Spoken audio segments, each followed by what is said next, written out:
एक बार आलस्य से परेशान एक व्यक्ति गौतम बुद्ध के पास आता है और उनसे कहता है, बुद्ध, मेरे अंदर बहुत आलस्य है। मैं इसी आलस्य की वजह से अपने जीवन में वो सब कुछ नहीं कर पा रहा हूँ जो मैं करना चाहता हूँ। इस आलस्य ने मुझे बहुत परेशान कर रखा है। इसकी वजह से मैं अपने जीवन में उन्नति नहीं कर पा रहा हूँ। कृपया आप मुझे इस आलस्य से छुटकारा पाने का कोई उपाय बताएं।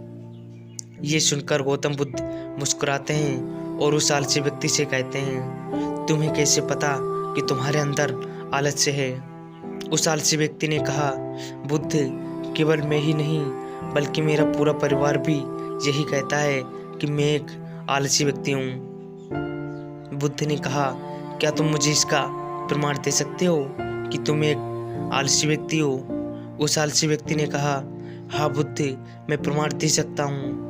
बुद्ध ने कहा, फिर प्रमाण दो। उस आलसी व्यक्ति ने कहा, बुद्ध, मैं ये तो नहीं जानता हूँ कि सुबह उठना मेरे स्वास्थ्य और मेरे मन दोनों के लिए कितना ही लाभदायक है, लेकिन मेरा आलस्य मुझे सुबह उठने नहीं देता।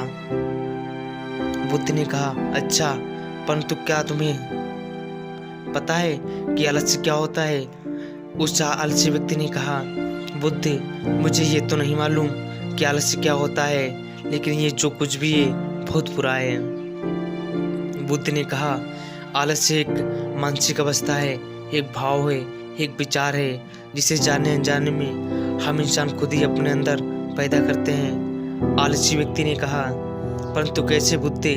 बुद्ध ने कहा, पहले तो तुम ये समझो कि हमारे भीतर आलस्य दो कारणों से पैदा होता है। पहला कारण शारीरिक और दूसरा कारण मानसिक। शारीरिक आलस्य का पहला कारण है भोजन। जब हम कोई भी किसी प्रकार का भोजन ग्रहण करते हैं जिसमें खुद कोई जीवन नहीं है, तो ये भोजन हमारे शरीर के लिए बोझ बन जाता है और फिर ये हमारे अंदर आलस्य पैदा करता है, क्योंकि हमारा शरीर भोजन से मिलने वाली ऊर्जा के सहारे चलता है और फिर हम इसे जैसा भोजन देते हैं वैसी ही ऊर्जा हमारे शरीर को भी प्राप्त होती है।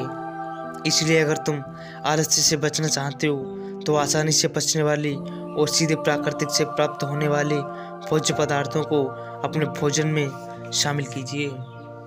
शरीर के स्तर पर आलस्य का दूसरा कारण है गलत तरीके से चलना, गलत तरीके से बैठना और गलत तरीके से लेटना।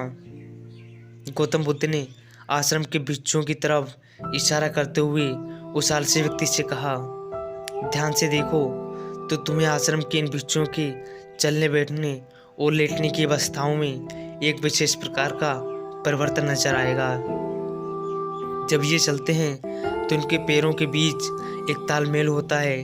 जब ये बैठते हैं तो इनकी रीढ़ की हड्डी एकदम सीधी होती है और गर्दन थोड़ी सी ऊपर होती है, और जब ये लेटते हैं तो इनका शरीर एकदम सीधा होता है। इनके शरीर के किसी भी अंग पर कोई तनाव नहीं होता, जिसके कारण ये गहरी और आरामदायक नींद ले पाते हैं। उस आलसी व्यक्ति ने पूछा, बुद्ध, कि क्या पर्याप्त नींद लेना भी उतना ही जरूरी है? बुद्ध ने कहा, न कम न ज़्यादा, हमेशा ही पर्याप्त मात्रा में सोना लाभदायक होता है। अगर तुम आज रात पर्याप्त नींद नहीं लेते हो तो तुम्हारा कल का पूरा दिन थकान और आलस्य से भरा होगा। इसलिए पर्याप्त नींद भी उतनी ही जरूरी है। आलसी व्यक्ति ने कहा, हाँ बुद्ध, ये तो मैंने भी महसूस किया है। बुद्ध ने कहा, शरीर के स्तर पर आलस्य का तीसरा कारण है सुबह जल्दी ना उठना। ये सुनकर उस आलसी व्यक्ति ने कहा, हाँ बुद्ध, मैं तो सुबह जल्दी उठ ही नहीं पाता हूँ। बुद्ध ने कहा, तुम सुबह जल्दी तब उठ पाओगे जब तुम रात्रि में जल्दी सोओगे। बुद्ध ने आश्रम के भिक्षुओं की तरफ इशारा करते हुए कहा, इन भिक्षुओं को देखो, इन्होंने रात्रि में अपने सोने का एक निश्चित समय निर्धारित कर रखा है और यही कारण है कि ये रोज प्रातःकाल जल्दी से उठ पाने में सक्षम रहते हैं। हर एक बौद्ध भिक्षु को अनुशासन का पालन करना होता है और यही अनुशासन इनके जीवन में परिवर्तन लाता है। कुछ लोग अनुशासन को एक बंधन समझते हैं, उन्हें लगता है कि अनुशासन उन्हें बांधता है, लेकिन सच्चाई तो ये है कि अनुशासन हमें बांधता नहीं बल्कि स्वतंत्र करता है। इसलिए अगर तुम शारीरिक स्तर पर आलस्य से छुटकारा पाना चाहते हो तो खुद को अनुशासन में डालो, एक निश्चित दिनचर्या का पालन करो। उस आलसी व्यक्ति ने कहा, लेकिन बुद्ध शुरुआत कहाँ से करें? सही तरह का भोजन करने से, सही तरह से बैठने से, लेटने से और चलने से, या फिर जल्दी सुबह उठने से? बुद्ध ने कहा, शुरुआत अभी से करो। जो भी तुम इस समय कर रहे हो उसे पूरे ध्यान से करो। पहले तुम मन के स्तर पर आलस्य को समझो। बुद्ध ने कहा, मन के स्तर पर आलस्य का पहला कारण है हमारी पुरानी गलत धारणाएं। जब हम किसी काम के लिए खुद को काबिल नहीं समझते तब हमारे भीतर आलस्य पैदा होता है। और हमारे मन ने यह विश्वास कर लिया कि पिछली बार की तरह इस बार भी मैं इस काम में असफल हो जाऊंगा, तो इस काम को करने में हमें आलस्य आएगा। जबकि हम खुद को ये नहीं समझा पाते कि पिछली बार और इस बार और में बहुत फर्क है। अब हम मानसिक और तौर पर वो नहीं है जो पहले थे। हमने पिछली हार से बहुत कुछ सीखा भी है। इसलिए मानसिक आलस्य से बचने के लिए सबसे पहले खुद पर विश्वास करना सीखना होगा। मानसिक आलस्य का दूसरा कारण है छोटी सोच वाले और आलसी व्यक्तियों का साथ करना। कई बार ऐसा होता है कि हम खुद आलसी नहीं होते, लेकिन कुछ आलसी और कामचोर लोगों के साथ रहते रहते हम खुद भी आलसी और कामचोर बन जाते हैं। ये सुनकर उस आलसी व्यक्ति ने कहा, हाँ बुद्ध, ये तो मैंने भी महसूस किया है, परंतु इसका हमें ज्ञान नहीं। गौतम बुद्ध ने कहा, तो सबसे पहले आलसी और कामचोर लोगों की संगति छोड़ो। बुद्ध ने आगे कहा, मानसिक आलस्य का तीसरा कारण है काम को टालने की आदत।